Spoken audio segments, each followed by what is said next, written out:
These are the Fantasy Facts presented by Gridiron Experts with your hosts, Pat Loftus and Seth Keller. Welcome back, everybody. Seth is with us this week to give me a little bit of a breather. I had some issues last week. I have my water ready to go this time. So no 30-second break while I run and get water to keep from choking. Very nice. Very nice. Good job. Stay hydrated, Pat. Always. How are we doing tonight, Seth?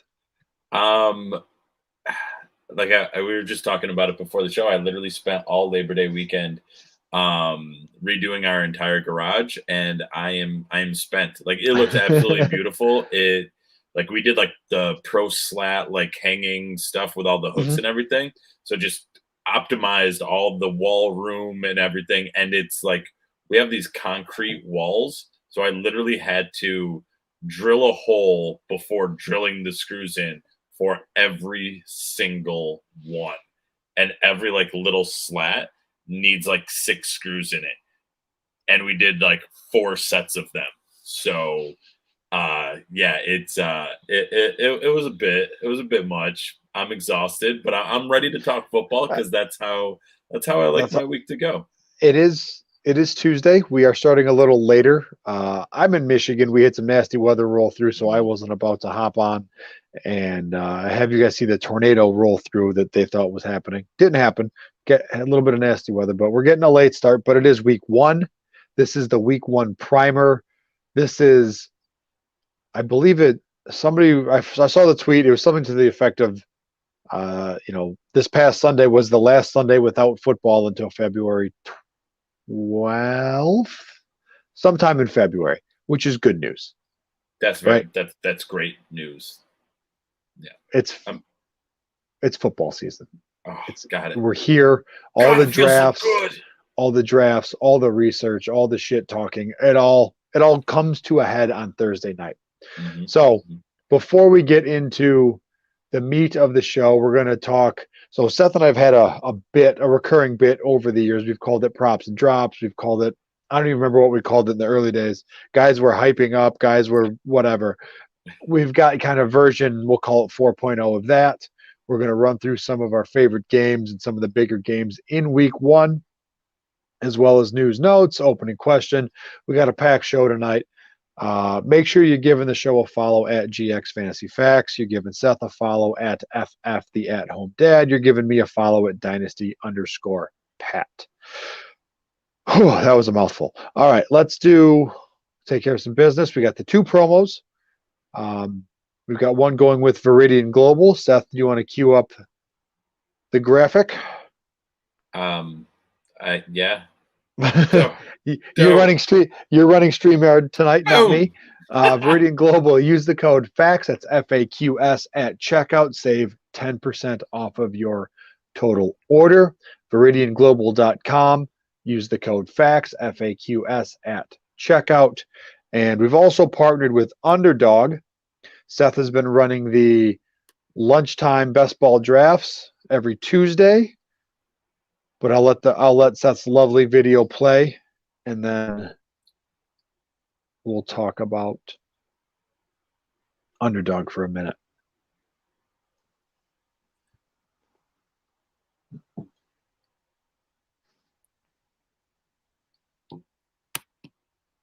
So, important news with Underdog also, if you want the free $25 going into your account when you sign up and deposit $10, you have to do it by the 13th, by September 13th. After that, the price is going to reduce. It's only going to be $10. But what's even more important about doing it as soon as possible is you get a chance to get into the puppy. You get a chance to get into Best Ball Mania. Those are all their season-long best ball drafts. Those are what we've been doing it's hashtag lunchtime live draft, Pat. Get it right. So I probably should have done one of those before the season started. It would have been nice. It would have been nice to not talk for an hour straight. I know. Yeah. When I did the show last week by myself, it was 28 minutes. I was like, man, these are short shows when it's just one person. Yeah. So make sure you get on Underdog. Make sure you use the promo code FACTS. You get $25 for free. That's 5 free entries into the puppy. That's 1 entry into Best Ball Mania. Or you could use that throughout the season. But remember, you have to act now, because if you wait, that $25 is going to decrease throughout the season. So act now. Shazam. All right. And with Seth being back, we get all the drops. Oh, that is all right. The sounds. We didn't have those last week. Let's get to the opening. Let's get to the opening question. Uh-oh. There it is. Oh, you gotta turn the volume up. More volume? Yeah, I couldn't hear it. Oh, poo. Well, I'll just say it anyways. It's time to crack one open with the opening question. Attaboy. The opening question comes from me this week. We've had some injuries to some big name running backs in the last couple weeks, which there's been some basically battlefield promotions to RB1s. Which of these running backs would you rather roster for the 2021 season? Gus Edwards or James Robinson? I have to roster them for the entire season, or is this like right now with drafts? Like, who am I going to try and take and get value in the moment? Or is this like, who am I expecting for all 16 weeks? If I say both, does it change your answer? A little bit. So let's go with both, okay. Because because it doesn't change my. Should have seen that one coming, but curveball. It doesn't change my answer, but I'm curious as to what your answer is. Yeah, see, I think that, and I've said this a couple of times, I think that Jacksonville they keep showing that, yes, they liked James Robinson a lot last year, but they keep showing like that they don't, like they want to bring in help for him, right? They brought in Etienne. Etienne is now gone, and then they brought in Carlos Hyde, and actually they brought in Carlos Hyde first, and then they brought in Etienne in the draft, and now they just brought in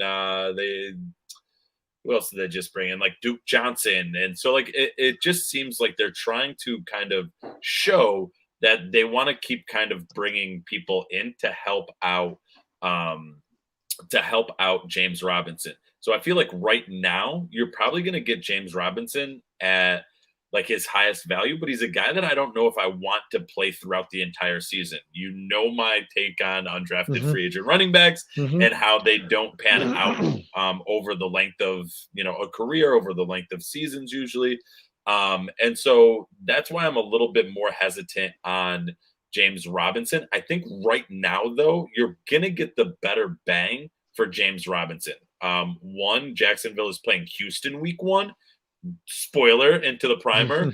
Jacksonville playing Houston week 1 means probably a lot of really good things for Jacksonville's players. If Trevor Lawrence can't pop against Houston, you're probably going to see a heavy dose of James Robinson happening, right? So I think James Robinson, you're going to get him at like his highest value right now, whereas Gus Edwards, I think over the season, he's going to be a little bit more consistent. I think you're not going to be in love with him probably right now. But he's a guy that I think, we can jump into the breaking news with the Ravens signing players. The Ravens just brought in a player to kind of help out. But I think that's more so because they lost Dobbins more so than not feeling confident with Gus Edwards. And I don't think they ever had plans on Gus Edwards being the number 1 back.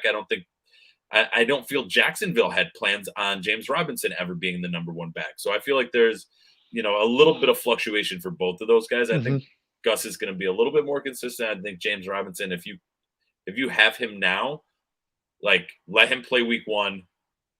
I didn't look far enough ahead into the schedule. I think his first couple weeks are like decent. Let him play a couple of weeks, take those points, and then you might want to be looking to move forward on James Robinson. But what do you say, Pat?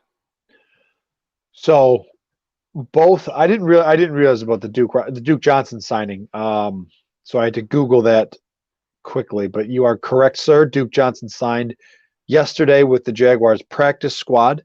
The Ravens signed Lev Bell today to their practice squad. So both teams that lost their starting running back are bringing in veterans to help alleviate some of that workload. I, like you, like Gus Edwards more long term for the length of the season, and that's just because Baltimore is a better team, right?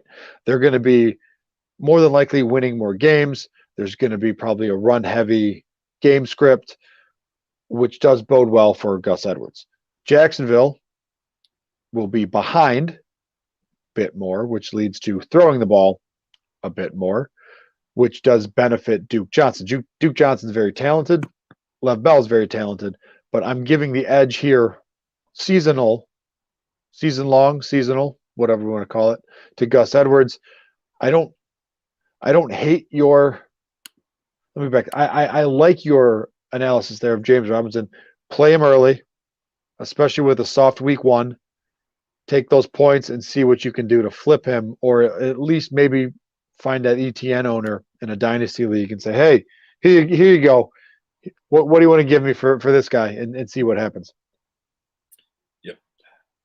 Because my gut initially, when I brought this up, my gut told me it's Gus Edwards all day. You want Gus no matter what.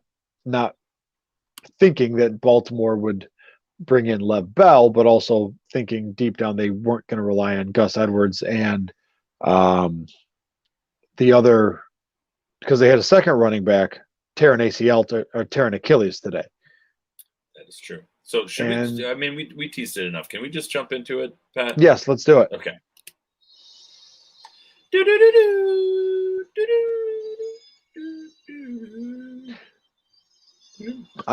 I'd spin around in my chair to make it look like a news desk, but I'm wired in, and it wouldn't end well. Here's to anybody watching right now or listening. Here's what we're gonna make happen. At some point this season, we're gonna turn that sound clip into a video on StreamYard. Shout out to StreamYard who we use, and we're gonna have Pat. So when it does breaking news, it's gonna be Pat just spinning around. Hey, and we'll do the whole Anchorman style. Yes. And it's gonna be great. And that way we'll have that as our little video for breaking news. But that's fantastic. I love it. We're gonna make it happen. I love it. All right. Breaking news and notes. So Lev Bell signed by the Ravens to their practice squad today, bolstering that running back room after losing Justice Hill to a torn Achilles, J.K. Dobbins to a torn ACL. I'm hesitant to like this signing because I just don't know how much is left in the tank there. He's probably got some life left, but how long is it going to take him to get up to speed? How much are they going to trust him? I mean, Gus Edwards has that trust factor. He's been in Baltimore for a while. I don't know. I don't hate the signing. I think it's great to see Lev Bell. The league is probably better with Lev Bell in it, but how much are you actually going to get out of Lev Bell this year? Yeah. And I mean, I think part of it too is last year with the Chiefs, he had 63 attempts, 254 yards. Yes, that's a 4.0 average. Yes, that's better than he had with the Jets, but that's worse than he's had. He only had, 2 worse years with the Steelers than he did with the Chiefs last year. And the Chiefs are a team that, when you're trying to think of what team is going to draw the defense back and open up running lanes for you, regardless of, the offensive line kind of issues. And most of the offensive line issues for the Chiefs happened in the Super Bowl, but kind of later on throughout the season, you wanted Lev Bell to do something with the Chiefs, right? He had his opportunity with the Chiefs to prove that he wasn't spent. And I think he's spent.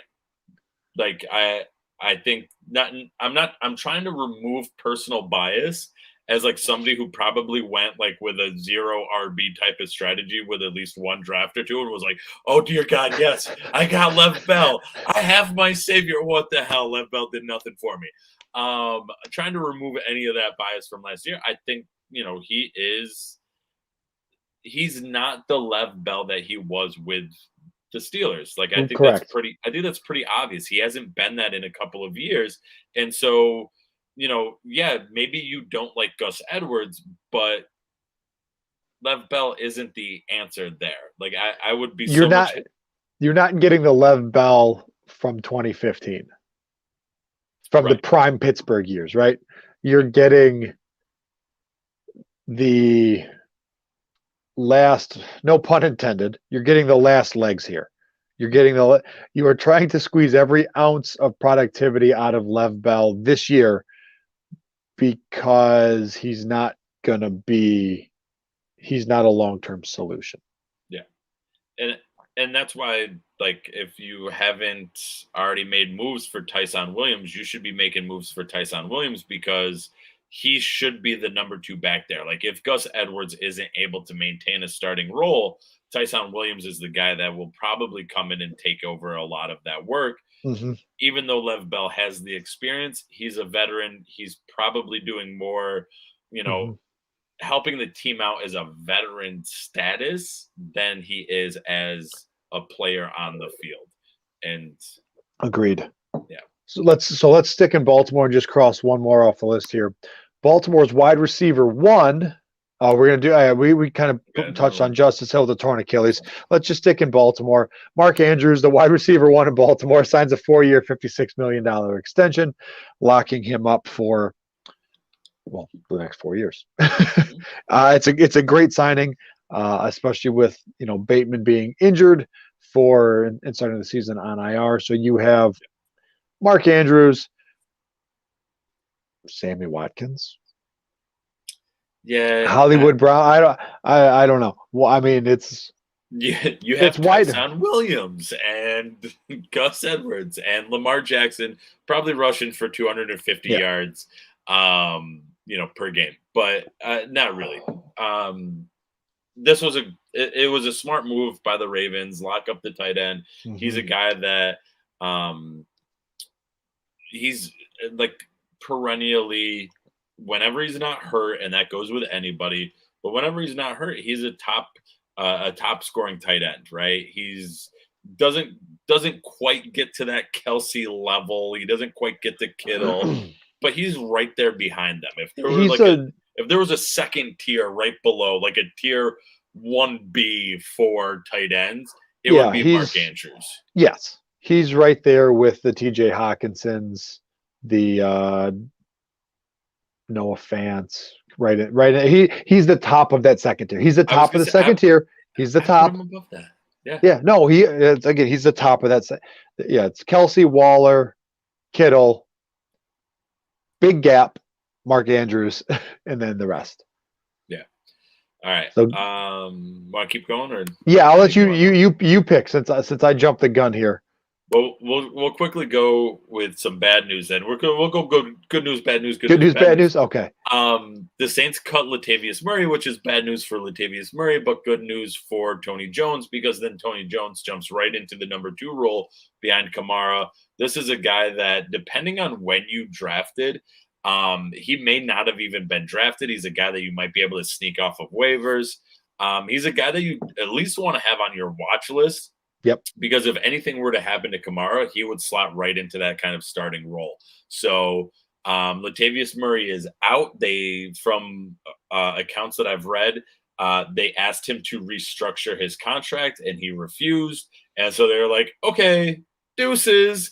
And now it opens the door wide open for Tony Jones. And to me, that's another piece of confidence for me in liking Tony Jones. I think he becomes kind of that Alexander Madison-like type of handcuff. Madison has more of a proven track record, but if Kamara went down, I fully believe that you could kind of plop in. That sounds, it sounds like more negative, but I think you could put Tony Jones right into that role, and he would return dividends in fantasy. He's the type of guy that if Kamara had an injury, Tony Jones now becomes a guy that you're going to spend half of your fab on. You're going to burn your waiver priority on. You're going to make some kind of serious move to go get him. So, if you have a deep bench, get Tony Jones now. If not, keep him on a watch list so that you know where he's going to be at. Completely agree with all of that. I'm not going to add anything else to it. Good job. Oh, well, thank you, sir. Where do you want to go next? That was bad news. Let's go good news. I guess we'll go to San Francisco. I think this is good news. I mean, they did name a starting quarterback. Well, there we go. Jimmy Garoppolo appears at the top of the depth chart for week 1, which should mean he is starting week 1 against the Detroit Lions. Who knows for how long? I think Andy Dalton's probably on the shortest leash, but I think Jimmy Garoppolo is right behind him. I can't think of another. There's no real other like close QB battles, or it's got to be Garoppolo's. Give him a month, 5 games tops. Right? I want to say they're San Francisco. I'll check it in a second, but I want to say their bye week's a little bit later. This could be one that I think, as fantasy players and honestly, probably a bunch of fans in San Francisco, we're going to be yelling about for a while, because I think Trey Lance is going to be able to really come in and do great things for San Francisco. So having Jimmy Garoppolo named the starter, I kind of expected it a little bit, because I feel like unless you're a team like the Jets, who you literally have no quarterback except Zach Wilson, you almost always see the veteran quarterback come in and play at least a handful of games, and then the rookie come in, right? So the big question is always, well, how many games is that going to be? How many games is Jimmy Garoppolo going to be the starter for? And man, San Francisco has such an easy schedule. It's really hard to say, like, oh, well, maybe he'll be gone in 4 weeks. Maybe he'll be gone in 5 weeks.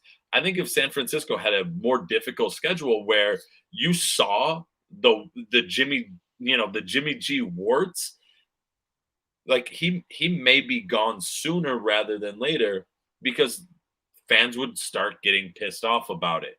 The fact that they have such a weak schedule, as long as he doesn't do any like boneheaded plays where he somehow throws like 2 pick sixes and they lose to a team that they shouldn't, Jimmy Garoppolo, Detroit.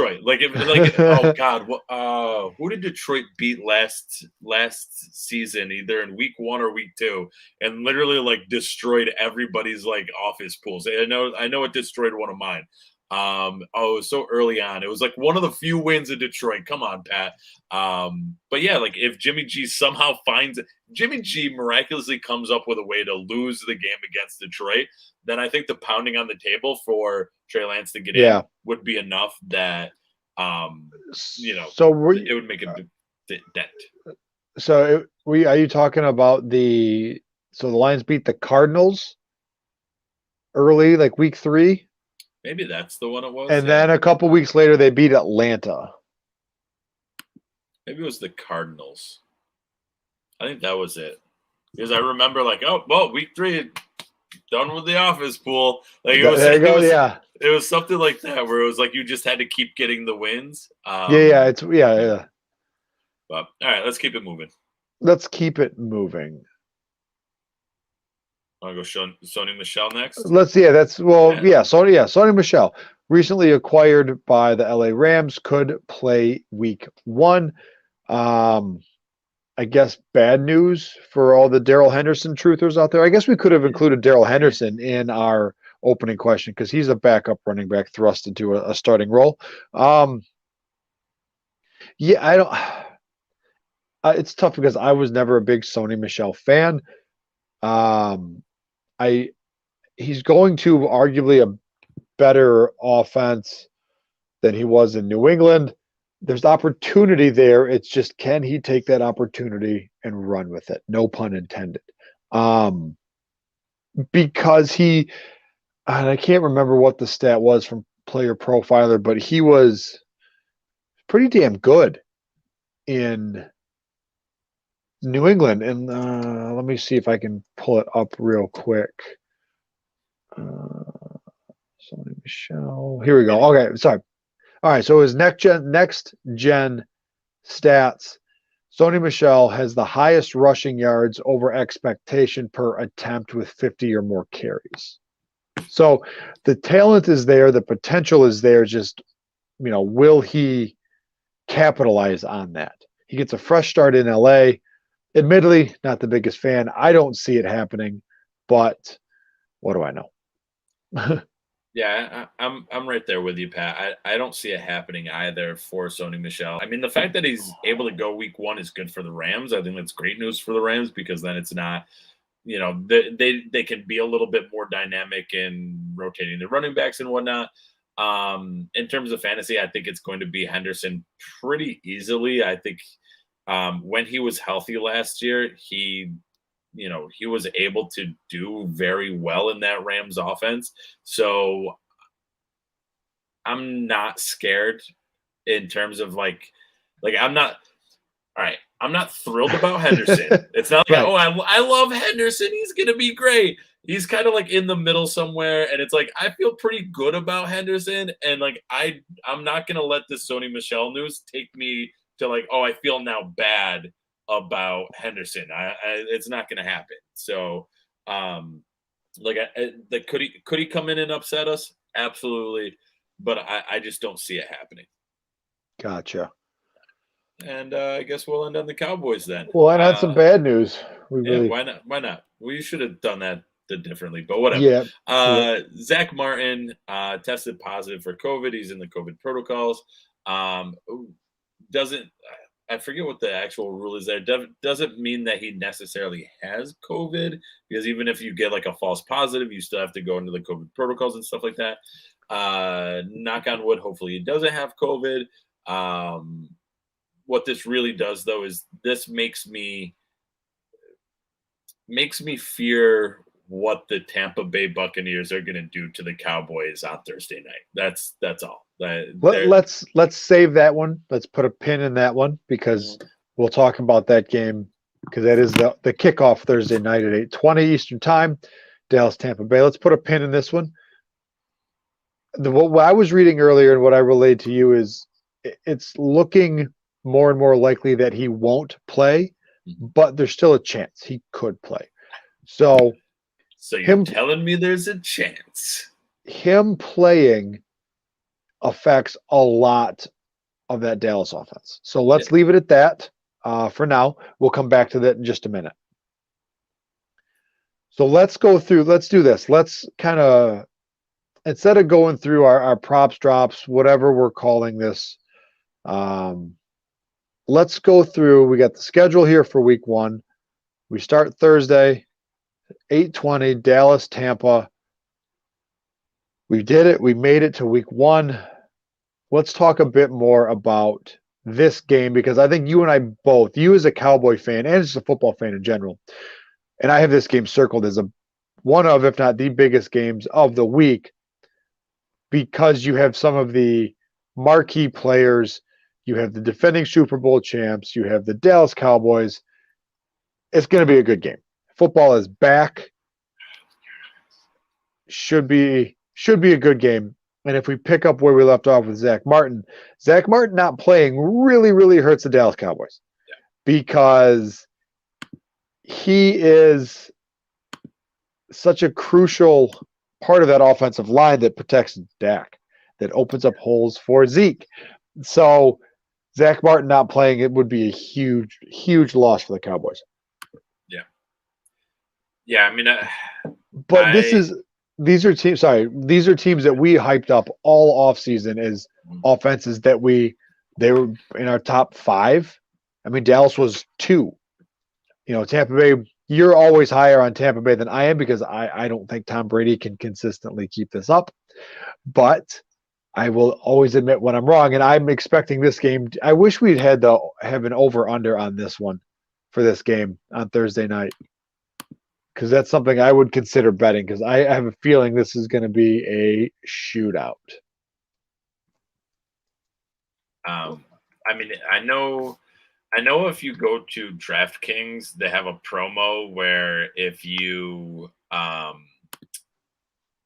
you win if Tampa Bay as long as Tampa Bay doesn't lose by 74 points. That's the thing.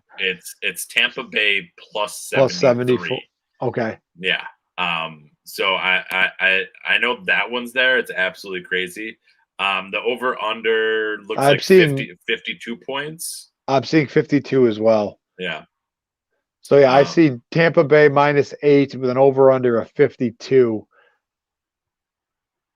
Yeah, and I think they could do it. I'm a little hesitant to play. Not to play. I'm a little hesitant on my expectations for the Cowboys, given that La'el Collins has been dealing with a neck injury. Hopefully he's able to go. It looked like he was practicing today, so hopefully he will be. Zach Martin looks like he's not going to play because of being in the COVID protocols. That makes me nervous. And Tampa Bay is just a really good defense. So, and like a good offense that can take possessions away from the other team because they just do long, methodical drives and get into the end zone. So I'm a little hesitant now to, not to start my Cowboys. I'm a little hesitant on like how I feel about them, right? Like Zeke to me is one of the guys I think he's being highly disrespected in drafts, but week one, you might be right. He's like, I was just working on my rankings. Off to a rough start. Yeah, I was just working on my rankings, and right now he's outside of my top 12 for the week. Even though in terms of season long, I think he's a guy that can finish in the top 6. So, I think we're going to see a lot of that where the Cowboys players are just underperforming based on what we wanted them to do out of the gate with where you're drafting them, right? Like CeeDee Lamb is a 3rd round pick. Amari Cooper is a 3rd or 4th round pick. Zeke is a 1st round pick. And they go up against Tampa Bay where it's like, shucks, they're not good. They're probably not going to do as well against Tampa Bay as they would against, the Giants or, the Eagles, any of the other crappy teams in the NFC East. All right, so I brought up Dallas Tampa Bay. I know you're focused on that game too, as a Cowboy fan and as a football fan. Where do you want to go next? Who do you want to focus on a player, or do you want to focus on a game?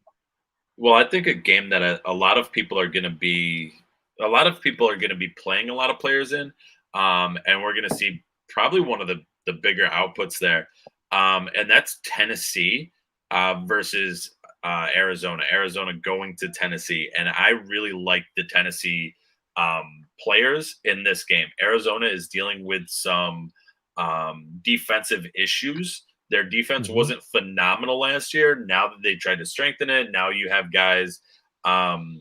There's been some injuries on that side of the field. There's been some personal issues on that side of the field. I want to say, didn't somebody just come out with COVID on that side of the field as well? I know Tannehill, and that's what I was just about to look up on the old internet machine here. Good or bad for Tannehill, because I didn't see that, and that could completely skew exactly what I'm about to say here. So all the 3 days ago, the Titans activate Tannehill off the reserve COVID list. Of yesterday, according to Titans Wire, Titans Julio Jones, Ryan Tannehill, full go at Monday's practice. Yeah. Okay. You got me real scared for no reason, Pat. You got me really scared for no reason. They're perfectly fine. Here's the thing. With the holiday weekend, I just kind of shut the computer down and I scrolled across Twitter like, oh, Tannehill, COVID protocol. Oh shit. Okay, keep an eye on that. And then I didn't until just now. Yeah. But fire up all of those Titans. I think this could be. Again, Derrick Henry is one of those guys that if you're in a full PPR league, he probably got faded a little bit because he just doesn't catch the ball. This is a game where Derrick Henry could be just running all over the place. This is a game at home in Tennessee. Arizona has to do that kind of long travel to the East Coast. You're telling me smash Tennessee -3. I think so.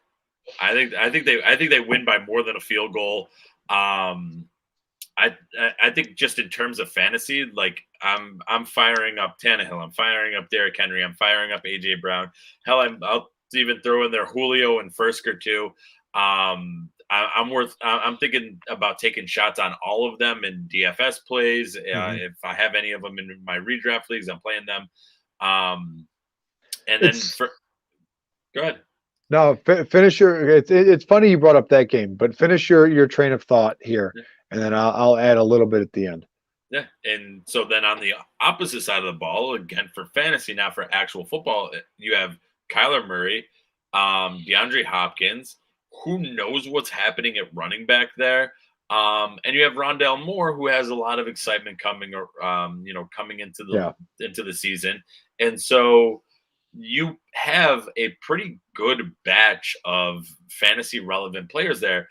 Chase Edmonds, James Conner. Who's it going to be? We don't know.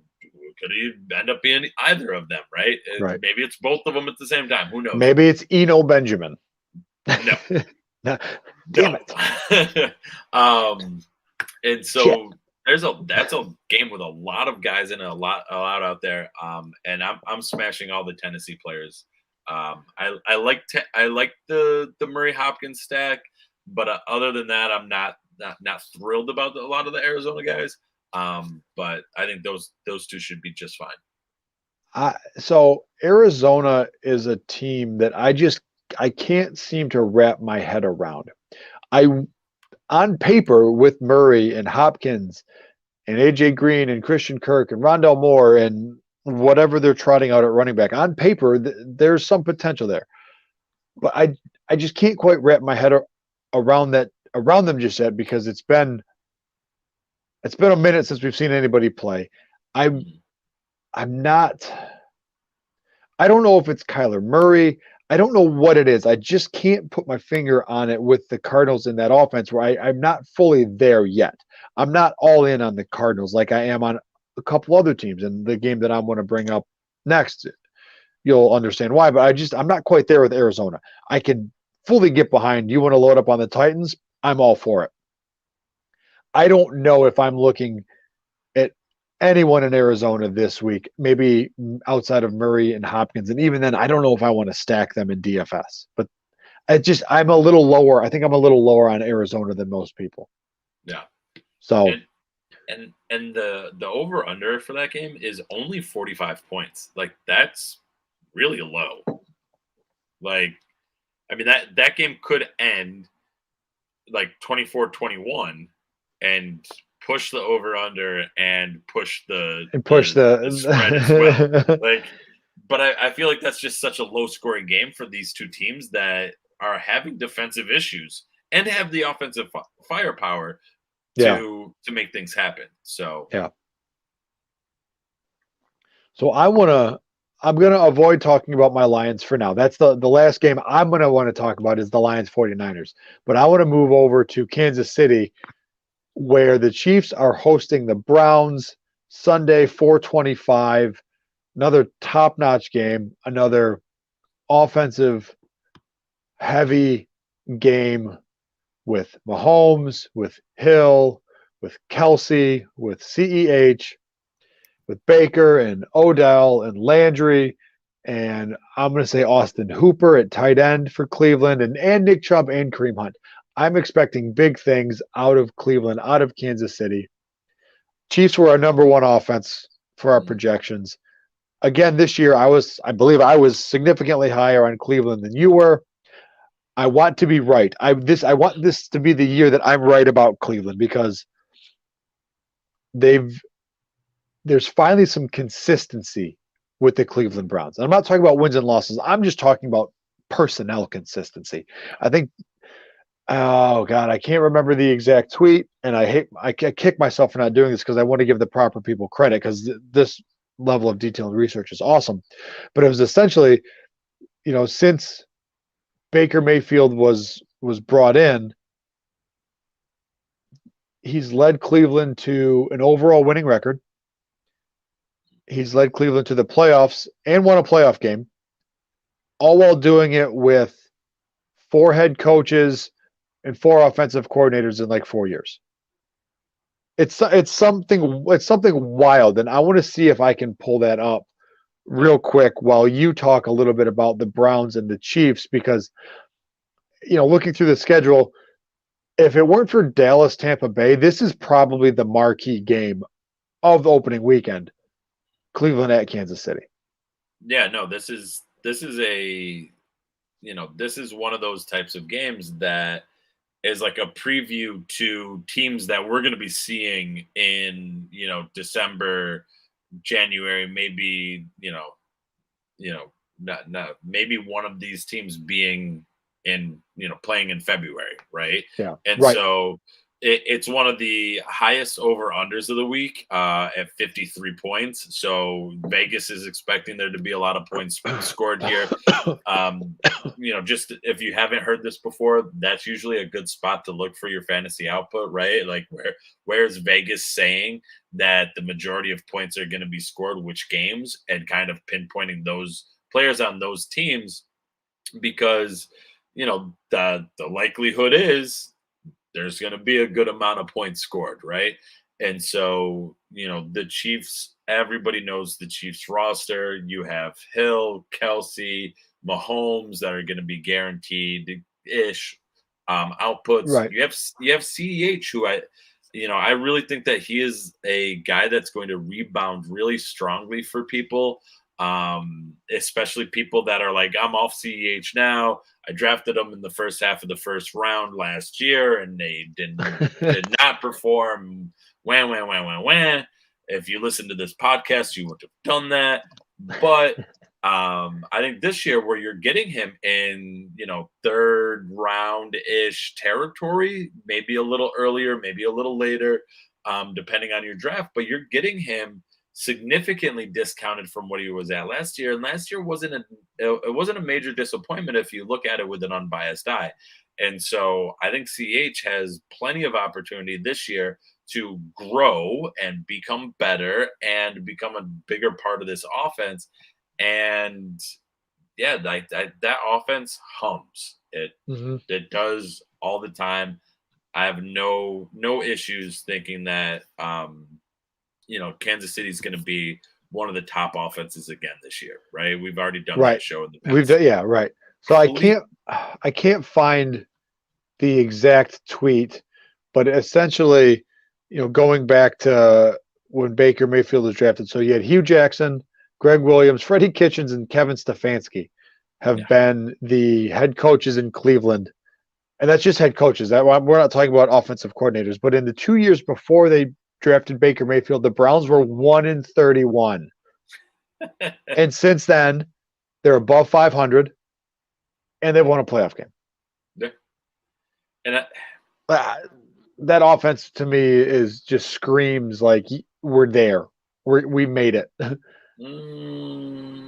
I think that screams like, okay, we finally got a car that's not in the junkyard. Now we can go on our road trip. Like, I feel like that's, they took those 2 years before Baker Mayfield was like, it was a car in one of those crushers. It's just like, yep. Oh boy. This is it. I think with Baker Mayfield, they have a vehicle, right? They have a vehicle to success with Baker Mayfield. And I'm not a huge Baker Mayfield fan, but I think, really what you're bringing up is great information around how he's been able to adapt to the just changing circumstances and still be decent. He's had games where hasn't been good. He's had games where he's been great, but for the most part, you're getting games where he's decent. He's decent with some common personnel, with some common teammates. He should take the next step forward. And that's that consistency that I was talking about. You not having 4 head coaches and 4 offensive coordinators and all the other shit show that goes on in Cleveland. So I'm probably, if I remove my Lions homerism for a minute here, that's the game I'm probably most excited for, is that Cleveland Kansas City game. All right, Seth, where do you want to go next? You do one more, and then we'll do one more each. So you get 2, I get 1, and then we'll call it a night. How about that? Right. Sure, why not? It's so weird, but I'm actually excited for the Miami New England game. Okay. It's a 4:00 game in New England, but it's one of those games where I really just want to see what is going to, like, what are these teams going to shake out to be, right? Mac Jones is going to be the starter for the Patriots. Tua's going to start for Miami. There wasn't really much of a question there, but both of them have things to prove, right? Mm-hmm. A little more for Tua because he's already been in the league for a year, and people are kind of like already saying, "Well, he played half a year. He's a bum. We're moving on." But there's just a lot of things like who's going to be the running back for the Patriots? Who's it going to be Damian for the Harris. Dolphins? Like Miles right, Gaskin. Right. Like I agree with both of those things, but they better be right. If you go down the Twitter rabbit hole as much as I do, there's people out there that are like, here's why you should take Malcolm Brown. Here's why you should be on Salvin Ahmed. And it's like, those are backup running backs for Miami. And it's like, all right, I can see some of that narrative, but like, I want to see Myles Gaskin. I have Myles Gaskin in a few spots. I really like Myles Gaskin. I think he was one of the underrated players of last year. And not even to be biased, I really want to see Myles Gaskin like come out and show out for the Dolphins. And I think the Dolphins are making a lot of the right moves in terms of personnel, right? I think Brian Flores is leading a really, really strong team there, right? And so I want to see them continue to grow. New England had a terrible year last year, recovering from non-Bradyitis. And so, like, what are they going to do now, right? The quarterback that they had in Cam Newton, they cut. And now Mac Jones, the rookie that they picked up, is coming in. He's going to be the starter.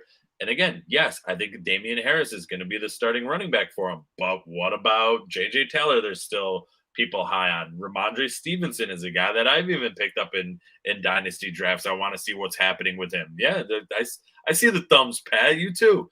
The wide receivers in New England, what is happening with them? Are we going, it's Nelson Aguilar and Jacoby Myers? Like, those are the starting wide receivers there? Like, what? There's so many questions. Even in Miami, there's so many questions around the wide receivers of who do we really have? Like, Jalen Waddle looked good returning punts in the preseason. He didn't look that good on the offensive plays, though. So what are we going to get? There's just so many question marks. Question marks abound in this game. And that's what makes it fun. Agreed. And I think the question marks are a lot bigger for Miami than they are for New England. Because New England does have a shitload of Super Bowls and a head coach that they can kind of, okay, you know what? We're going to give him the benefit of the doubt. Okay. Miami, you already have two people shitting on Tua for a half a season that he played last year behind just a really bad team. Miami was not good last. Well, I take that back. I think they won 9 games. They won. I think they went 9-7, right? I believe that was the final record. Who I would, as a Lions fan, 9-7 would be fucking amazing. So let me walk that one back a little bit. That was a bit much. But you already have people that are dumping all over Tua and that the Dolphins should trade for Deshaun Watson and blah blah blah. So there are bigger question marks around the Dolphins than there are the Patriots. Just because expectations, right? No one's expecting New England to be good, but I believe we've even said on the show, I may have even said it, the Dolphins are very close to that window that I keep talking about where you're in contention, right? So this is make or break for Miami. And if it's not Tua, like if Tua comes out and just poo-poos all over the field, then what? And then on the flip side, if Tua comes out and fucking lights it up, I mean, now the AFC East is a powerhouse when it used to be all poo and New England just sitting on top of it. Looking down at the Jets, the Dolphins, as the poo rolls downhill, and just watching the poo fight each other. And now you have the Bills who are looking phenomenal. You have the Dolphins who are looking good. You have the Jets the jury's still way out on those ones. But again, with Robert Saleh there, granted it's been a short time, they look like they're making the right moves again. It's another team that, like when Miami and Brian Flores came in,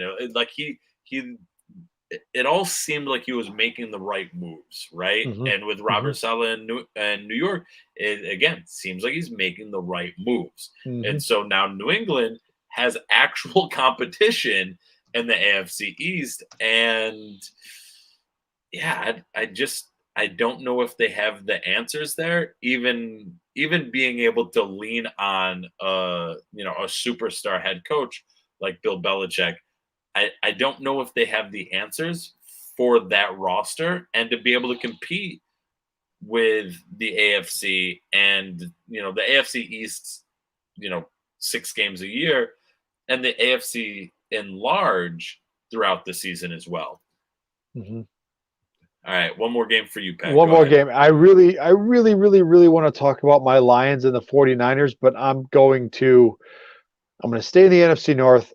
I'm going to hit on the Sunday night game, the Chicago Bears at the Los Angeles Rams. I have talked ad nauseum about the Bears and how I think they're just completely destroying any opportunity they have this season by starting Andy Dalton. If Andy Dalton goes out there and just poos all over the field, which is very possible because that Rams defense has arguably the best defensive player in the league, do we get to see Justin Fields in week 1? Do we get to see that? I'm going to call it a high-powered offense because if Justin Fields is under center, it totally changes the dynamic of that offense. Yeah. Do we get to see, does Allen Robinson reach his full potential? He's been really good with some really bad quarterbacks. Does Darnell Mooney make that leap? He's a guy that I have loved. I have tried to get everywhere because I think you put him with a competent quarterback, he is going to be a stud in that offense. You have David Montgomery, who sneakily finished, I believe, as a top 4 running back last year in PPR formats. Do we get the Cole Kmet breakout season? That offense has pieces in place. And it pains me to say that because we play them twice a year, but that offense could be scary good. And on the flip side of that, not with Andy Dalton quarterbacking. No. Andy Dalton should be holding a clipboard. But I understand, and I think you were the first person to bring this up, so kudos to you. Hey, Pat, they play the Rams in week 1. Oh, yeah, good call. Yeah, you don't really want the shiny new toy to get, the shit kicked out of him in week 1 by the best defensive player in the league. And I really don't think that that's what the Bears are thinking there. I think they're actually saying, like, okay, I don't want to say who gives us the better chance to start because that's way more debatable, super subjective. But I think it is one of those things where, again, we mentioned it earlier in the show. Veteran quarterbacks usually get the leeway in the beginning of the season unless there's just no one else there. And so, real quick. So real quick, is there a hotter seat in the NFL than the Chicago Bears? We haven't played a game yet. It's Tuesday.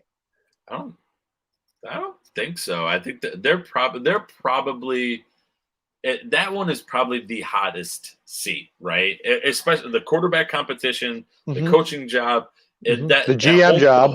The whole Bears situation is a raging inferno right now because, like you mentioned, they have a lot of really solid pieces there, and a lot of solid pieces that should be able to bring home fantasy points, but also fantasy productivity, but real NFL productivity. Yeah, right. NFL productivity.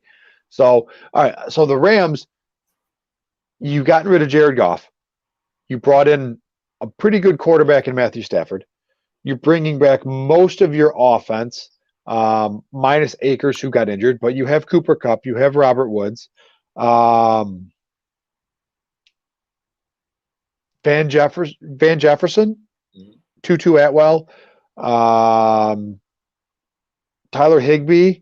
You have, and whoever you want to roll out at running back, but you also have that Sean McVay mind.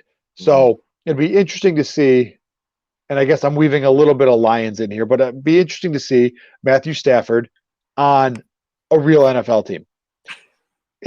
But now, questions will be, as a Lions fan, who I got to see Stafford play every game of his career, right? Was it Stafford or was it the Lions? And right now, it's probably split here in Detroit. People want to blame Stafford, people want to blame the organization. Guess what? We get to see that question answered. And that's what I'm excited for. Personally, to some degree. I think Stafford's going to be just fine in LA, and I think it's going to suck because those draft picks that we've acquired from the Rams are going to be later in the first round. But I think Stafford is going to show his true colors in LA, and he's going to do great things out there. So I'm looking forward to see Stafford on an actual football team, but I'm also looking forward to seeing, I have a lot of fantasy players invested in and on both of these teams, so I want to see how that plays out as well. Yeah, and so I agree with you. I think that it's going to kind of answer a couple of questions there, like who do you blame, right? But then again, it's the same thing with the Patriots. I don't think you can separate the blame for good either, right? Tom Brady clearly was responsible for all those Super Bowls because look, he went to a different team and now he won a Super Bowl, and therefore all of those Super Bowls were all Tom Brady, and that just seems asinine to me to make that type of claim, right? But people do it, right? And I think what you're saying is we want to get some insight into, are the Lions were they just a piss poor run organization? Was it fluke injuries that happened to Stafford? Yes, throws where he hit his offensive lineman on the helmet, and now he has an injury. He has a broken back. Let's not forget that. He played a couple games with a broken back. Yeah, there's a lot going on there, but I do like this choice of a game. I like this game a lot more for love of football than for love of fantasy football, because I think we're going to get a lot more really good defensive play. And granted, it's week 1 and there's never really that great a defensive play, but I feel if this game was played a little bit deeper into the season, I really would like to see these two defensive teams going at it, especially because their offenses are both good offenses, right? We mentioned, Dalton kind of really hinders the Bears, it seems like, at least in fantasy love, but I think in real actual football as well. But they're both good offenses and they're both really good defenses. So I'm more excited to see love of football, watching the defensive minds try and take advantage of opportunities that the offense is giving them, right? So I really like the actual football being played there, not just not just fantasy the implication. Yeah, not just the game within a game of fantasy football. Gotcha. All right, Seth, bring us home the week 1 primer. What's the last game we're talking about? Man, so many good options this week. I got to go with another setup that I think is going to help us answer some questions. And man, I got to do it. I got to do the rivalry game. Yep. And plus, you got to be a homer, even though they're not my team. I get to be a little bit of a homer. I'm gonna go with the Jets-Panthers game. I see you on the show sheet right above me with the that was another good one too. Yeah, I like that one too a lot. But I want to see, and again, it kind of goes to that Stafford question, right? For this one, was Sam Darnold really that bad? And the whole scene ghost thing, right? Adam Gase, right? Right. There's so many things that went into that. Now he has a fresh start. Can he be good in Carolina with CMC, DJ Moore, Robbie Anderson? I don't know why I keep confusing Robbie Anderson and Curtis Samuel. And I almost just said Curtis Samuel as well. I don't know why. Those two, they just flip flop in my brain, and I can't. So Terrace Marshall, whoever they're going to roll out at tight end. I think that's Dan Arnold. If you say so. I mean, DFS play for me all season long. deep sleeper. Deep Dan sleeper, Arnold, Dan ladies and gentlemen. But yeah, and on the Carolina side of the ball, you mentioned all those guys, right? All of them, minus Dan Arnold. All of them like great fantasy implications. I really want to see Zach Wilson in a full 4-quarter game. Yeah. I want to see Zach Wilson lead this Jets offense. I want to see, I'm hoping to see Michael Carter pop off, but expectations are tempered.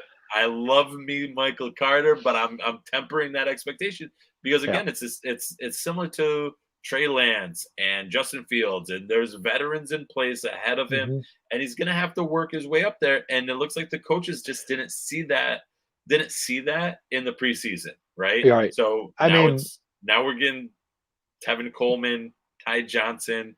The Jets went out and revamped their entire offense via free agency and the draft, right? Mm-hmm. The only one left is Crowder, I believe, because they brought in Corey Davis. They brought in Keelan Cole. They drafted Elijah Moore.